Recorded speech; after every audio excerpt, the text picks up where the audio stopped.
Next we have combination of resistors. तो ये topic same वैसा ही है जैसे हमने कैपेसिटर्स के केस में किया था। कैपेसिटर्स को हमने कैसे कंबाइन किया था, सीरीज और पैरेलल में किया था ना। तो वैसे ही हम रजिस्टर्स को भी सीरीज और पैरेलल में हम कंबाइन करके देखेंगे कि क्या होता है। ठीक है, तो क्या कह रहा है, if n number of resistors of equal resistance are connected in series. अगर मान लीजिए n नंबर रजिस्टर हमने ले लिए और सबको सीरीज में जोड़ दिया और सबकी वैल्यूज सेम है मान लीजिए, तो जो नेट रेजिस्टेंस आएगी, इक्विवेलेंट रेजिस्टेंस, वो किसके बराबर आ जाएगी, n टाइम्स r। ठीक है ना, where r is the resistance of individual resistor. ठीक है ना, सभी की वैल्यूज सेम है, तो टोटल जो रेजिस्टेंस होगी इक्विवेलेंट वो क्या होगी, n टाइम्स r हो जाएगी। In series current is same through out the circuit. अब सीरीज में होता क्या है कि जो करंट है, करंट जो है वो थ्रू आउट सेम चलता है, जबकि पोटेंशियल जो है हर एक रजिस्टर के अक्रॉस ड्रॉप होता है। ठीक है ना, जैसे R1 के अक्रॉस V1 ड्रॉप हो गया, R2 के अक्रॉस V2, R3 के अक्रॉस V3। तो जो नेट पोटेंशियल होगा वो सब इंडिविजुअल जो पोटेंशियल ड्रॉप हुआ है इंडिविजुअल रजिस्टर के, उन सब का सम होगा वो। ठीक है ना, the total potential across the combination is always equal to the sum of the potential difference across individual resistor. In series, the equivalent resistance is greater than the greatest individual resistor in the circuit. अब क्या कह रहा है कि मान लीजिए इनकी values जो है 2 ओम, 3 ओम और 4 ओम है, तो इनकी जो सीरीज कॉम्बिनेशन जो आएगी RS, जो इक्विवेलेंट आएगी, वो क्या आएगी अपने पास, R1 plus R2 plus R3। ठीक है ना, तो उसमें 2 प्लस 3 प्लस 4 कितना हो गया, ये 9 ओम। तो ये जो 9 ओम आ रहा है, इन तीनों में से जो ग्रेटेस्ट है 4 ओम सबसे बड़ी वैल्यू है, इससे भी ज्यादा आती है। ठीक है ना, in series the equivalent resistance is greater than the greatest individual register in the circuit. ठीक है, तो उससे भी ज्यादा आएगी। ठीक है ना सारा, इसको हम ड्राइव कर लेते हैं कि ये फॉर्मूला आया कैसे। तो देखिए, मान लीजिए आपके पास 3 रजिस्टर हैं R1, R2, R3 which are connected in series. हमने कुछ पोटेंशियल दिया इनको, तो पोटेंशियल देंगे तो हर एक रजिस्टर के अक्रॉस पोटेंशियल ड्रॉप होगा। तो मान लो इसके अक्रॉस V1 ड्रॉप हो रहा है, इसके अक्रॉस V2, इसके अक्रॉस V3। तो नेट पोटेंशियल किसके बराबर हो गया, V1 plus V2 plus V3। As per Ohm's law V is equal to IR होता है। ठीक है ना, तो V1 किसके बराबर हो जाएगा, IR1। ऐसे V2 किसके बराबर हो जाएगा, IR2। V3 किसके बराबर हो जाएगा, IR3। I को मैंने सेम रखा है क्योंकि करंट जो है सीरीज में सेम चलता है। ठीक है, तो इसका इक्विवेलेंट सर्किट डायग्राम ये है, तीनों के बराबर की जो रेजिस्टेंस आएगी वो। ठीक है ना, तो इक्विवेलेंट सर्किट है ये। तो हमें ये वैल्यू निकालनी है R इक्विवेलेंट। तो V1, V2 और V3 इनको यहां पुट कर दो, V1, V2, V3 की जगह, तो क्या बन जाएगा। अब देखिए ये एक्सप्रेशन आया, इसमें से I कॉमन ले लीजिए आप, तो ये हो जाएगा V upon I, R1 plus R2 plus R3। और V अपॉन I क्या होता है, V upon I is equal to R होता है। ठीक है, तो ये R इक्विवेलेंट है अपना, तो इक्विवेलेंट कह लो या सीरीज कॉम्बिनेशन है तो RS भी हम लिख सकते हैं। तो RS सीरीज में क्या हो गया, रेजिस्टेंस आपकी सारी की सारी एड अप हो जाती हैं for n number of registers.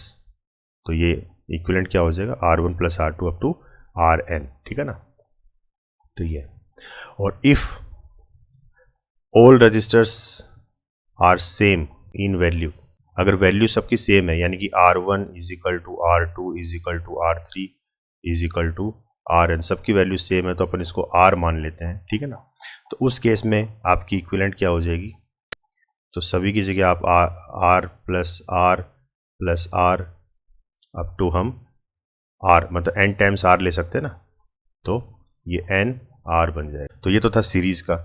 इसी तरीके से होगा पैरेलल का। पैरेलल में हम क्या करते हैं, इस तरीके से रजिस्टर्स को कनेक्ट करते हैं।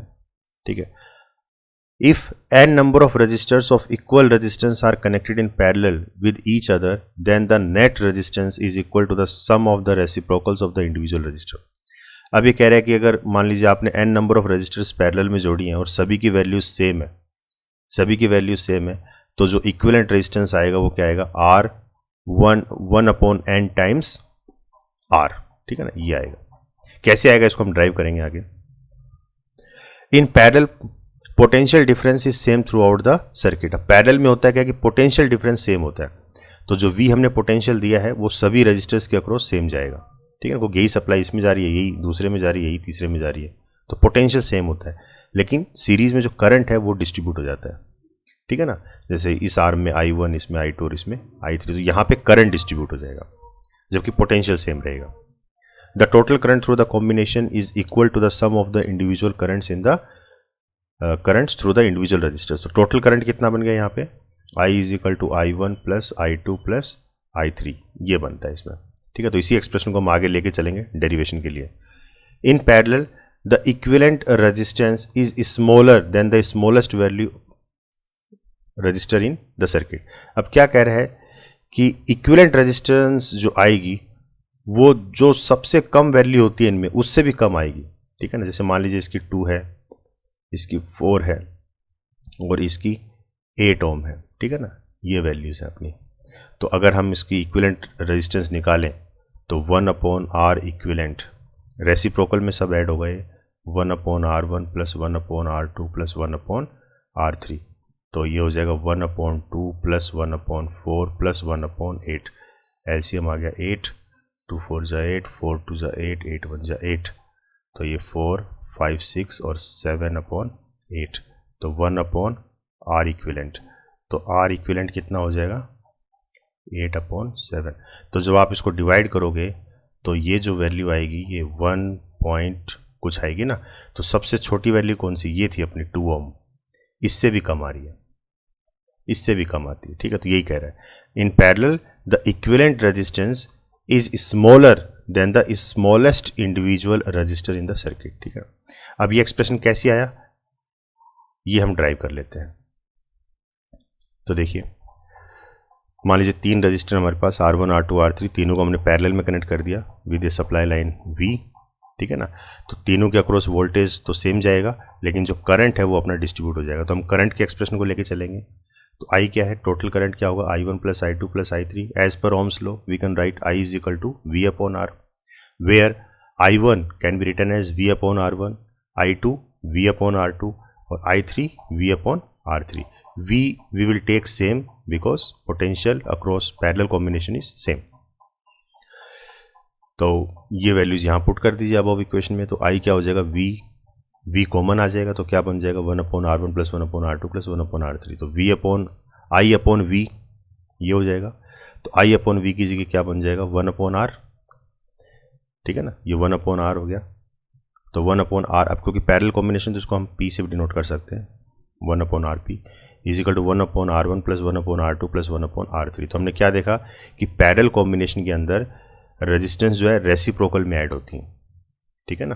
तो ये आपका जनरलाइज्ड एक्सप्रेशन है, क्लियर है।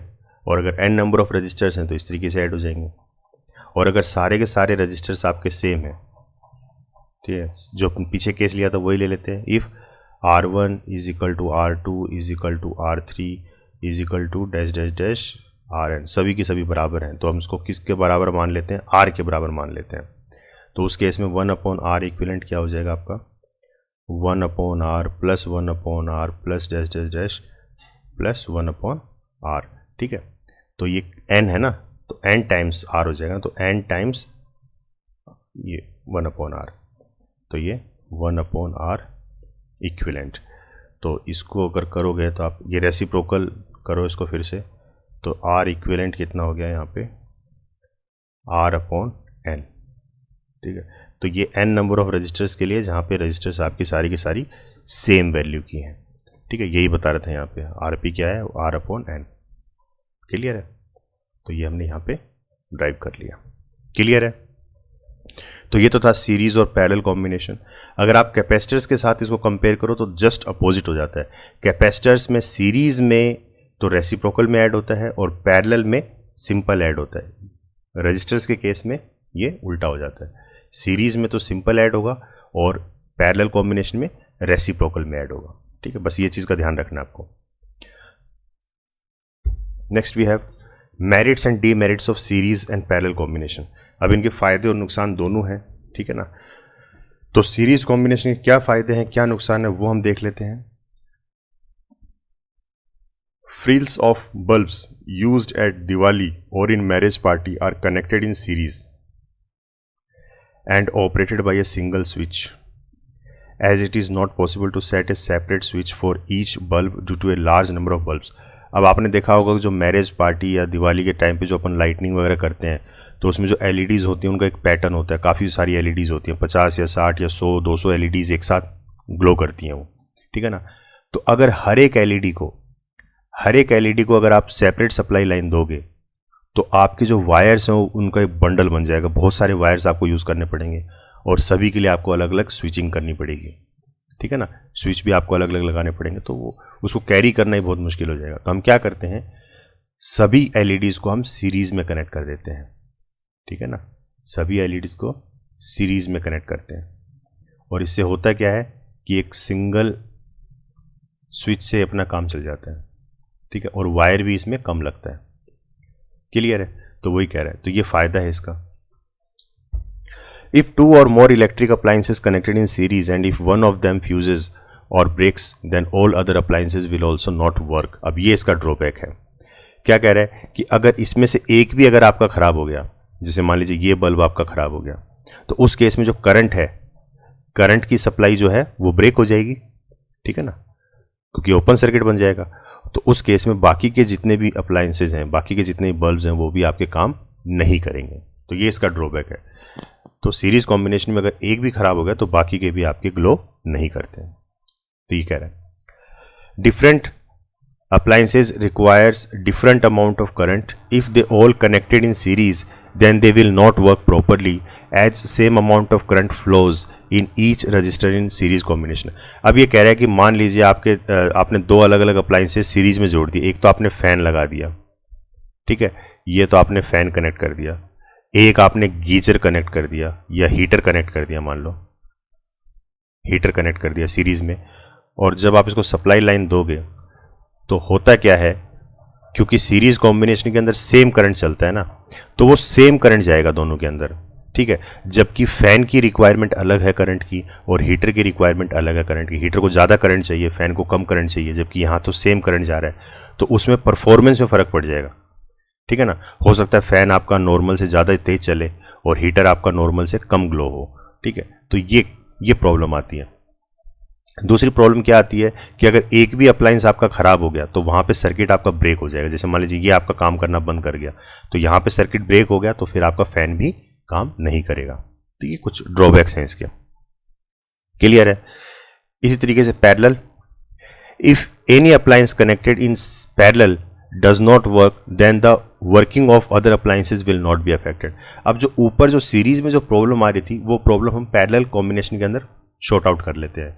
ये कहता है कि पैरेलल में अगर आपके मान लीजिए दो फैन, जो एक फैन आपने लगा दिया, इन्हीं चीज़ों को आपने जोड़ दिया पैरेलल में, फैन, और दूसरा आपने लगा दिया हीटर,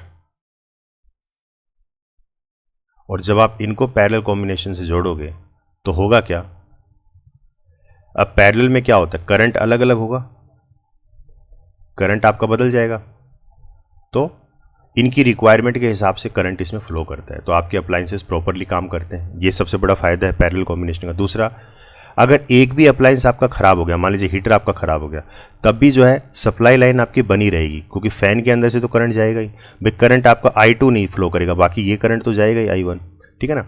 तो आपका फैन काम करता रहेगा। तो बाकी के अप्लायंसेस, अगर एक भी अप्लायंस खराब हो जाए तो बाकी के अप्लायंसेस पे फ़र्क नहीं पड़ता। इसीलिए घरों में जो हम फिटिंग करते हैं वो सारी कैसे करते हैं, पैरेलल कॉम्बिनेशन में करते हैं।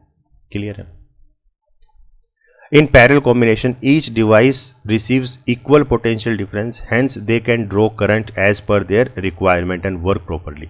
अब क्योंकि पैरेलल कॉम्बिनेशन में हर एक अप्लायंस के अक्रॉस सेम पोटेंशियल जाता है, तो इस वजह से वो अपनी रिक्वायरमेंट के हिसाब से करंट ड्रॉ कर लेते हैं, तो प्रॉपरली काम करते हैं। तो ओवरऑल देखा जाए तो पैरेलल कॉम्बिनेशन के फ़ायदे ही फ़ायदे हैं, नुकसान कुछ नहीं है, ठीक है ना। लेकिन जहाँ पे हमें वायरिंग बहुत ज़्यादा चाहिए या बहुत ज़्यादा LED बल्ब को, इस तरह के बल्ब्स को अगर हमें मतलब कनेक्ट करना है, तो वहाँ पे हम पैरेलल कॉम्बिनेशन ना लेके हम सीरीज़ कॉम्बिनेशन लेते हैं, ठीक है ना।